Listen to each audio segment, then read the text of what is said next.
University of Jammu जो centre of the hub है जम्मू कश्मीर के इंटेलेक्चुअल्स का, यहाँ से निकला हुआ प्रोडक्ट जम्मू कश्मीर के अलग अलग एडमिनिस्ट्रेशन में और इसके साथ साथ देश के अन्य इंस्टीट्यूट में जो है अपनी सेवाएं दे रहे हैं, जम्मू कश्मीर के साथ साथ भारत को सुदृढ़ बना रहे हैं। मेरे साथ बातचीत करने के लिए प्रोफेसर उमेश राय जी, जो vice chancellor university of Jammu के, और उनकी पूरी टीम। बीसी साहब की बात करें तो जब से ये आए हैं तब से कुछ ऐसे इनकी तरफ से स्टेप लिए गए हैं जो पहले नहीं लिए गए। मैं बात करूं ग्रीन इनिशिएटिव की तो यहाँ पे जो है इनकी तरफ से लिया गया, जहाँ पे गाड़ियों को बंद किया गया। मैं बात करूं जो साइनेज बोर्ड लगे हैं वहाँ पे डोगरी में जो है इन्होंने कहीं ना कहीं इंट्रोड्यूस करवाने का प्रयास किया।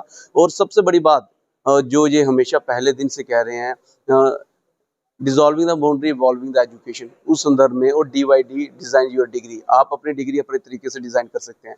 इसी के रेफरेंस में एक और नया स्टेप इनकी तरफ से लिया जा रहा है। आप साइड कैंपस में जाके जो है वो काउंसिल मीट करने जा रहे हैं। कहाँ होगी काउंसिल मीट, कौन सा कैंपस रहेगा और क्या तारीख है, वो जानने का प्रयास करेंगे। सर, सबसे पहले ये जानना चाहूंगा कहाँ है काउंसिल मीट और क्या कुछ उसकी डेट्स हैं। काउंसिल मीट भद्रवा कैंपस में हमारे हो रही है, आप साइड जो कैंपस हमारा है, और 15 को मीटिंग है। हम सब लोग 14 तारीख को वहाँ पहुँच जा रहे हैं एंड 16 को फिर वहाँ से निकलेंगे। क्या कुछ ऑब्जेक्टिव है वहाँ पे करने का? जैसे मैंने कहा, आप ऐसे स्टेप लिए हैं जो पहले नहीं हुए हैं, ये भी उन्हीं में से एक है। तो आप डिसाइड करके आए थे मैंने ये स्टेप करने हैं, या आपने यहाँ पे देखा तो फिर उस हिसाब से? बहुत अच्छा चीज आपने पूछा। मैं भद्रवा गया जी जी। 2 साल पहले की बात है, तो मुझे लगा कि जम्मू रीजन में वो सब कुछ है, लेकिन अनफॉर्चुनेटली वह प्रोजेक्ट नहीं हुआ है। तो मैंने एक प्रोग्राम डिप्लोमा में शुरू किया कल्चर एंड हेरिटेज को लेकर के, with specifically with Jammu region. History department is running that programme.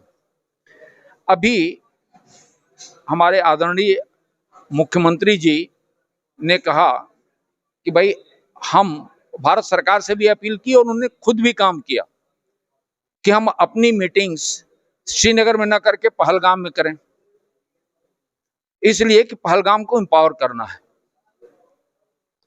तो हम भी अपनी मीटिंग जम्मू यूनिवर्सिटी में न करके अपने भद्रवा में कैंपस में कर रहे हैं, क्योंकि मुझे भद्रवा कैंपस को एम्पावर करना है। क्या ये मीटिंग जो है सिर्फ पहली मर्तबा जैसे भद्रवा में हो रही है वहीं पे होगी, जहाँ अब जितने ऑफसाइड कैंपस हैं आने वाले टाइम में वहाँ पे देखेंगे? नहीं, एक एक करके हम अपने हर ऑफसाइड कैंपसेस को लेंगे। कोई तो चैलेंज आया होगा आपके स्टाफ के जो काफी पुराने हैं, वो तो कभी गए नहीं है, उन्होंने तो कहा होगा दूर है, रोड है, वहाँ पे दिक्कत। पंकज, आप लोगों से भी मुझे सपोर्ट मिलता है, मेरी फैकल्टी, ऑफिसर और स्टाफ, कभी मुझे ऐसा एक दिन के लिए भी महसूस नहीं हुआ कि कोई दिक्कत है। So it's because of them I am able to organise such activities. मैं अभी तक एकेडमिक प्रश्न ही कर रहा था, क्योंकि जम्मू से संबंधित जो प्रश्न है, ऑफ साइड कैंपस आपने कहा एम्पावर करना है, कहीं ना कहीं इसका मतलब ये भी है कि वैसे डेवलप नहीं हुए जैसे होने चाहिए थे।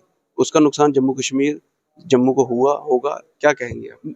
निश्चित तौर पर जो हमारे ऑफ साइड कैंपसेस बड़े नोबल आइडिया के साथ खोले गए, और वो आइडिया थी कि दूर दराज के जो हमारे इलाके हैं उनके बच्चे जम्मू यूनिवर्सिटी नहीं आ पाते हैं, वो अफोर्ड नहीं कर सकते हैं, तो हम एक कैंपस जो उन दूर दराज के इलाकों में खोलें ताकि वो बच्चे वही उनको एजुकेशन मिल सके जो जम्मू यूनिवर्सिटी में मिलती है।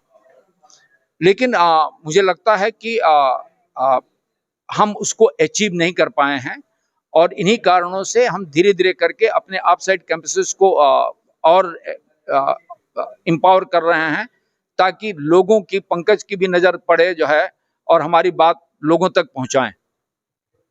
तो अब ये जो सारा डिसीजन है वो इसलिए लिया गया है कि ऑफ साइड कैंपस को एम्पावर तो करना ही है, लेकिन उसके पीछे वहाँ के जो रिहायशी हैं, लोग हैं, बच्चे हैं, उनको एम्पावर करना है। और बड़ा चैलेंज जो है यूनिवर्सिटी जम्मू के सामने यही रहेगा कि उन लोगों का, जो वहाँ के रिहायशी हैं, उनका कॉन्फिडेंस कैसे जीत सके।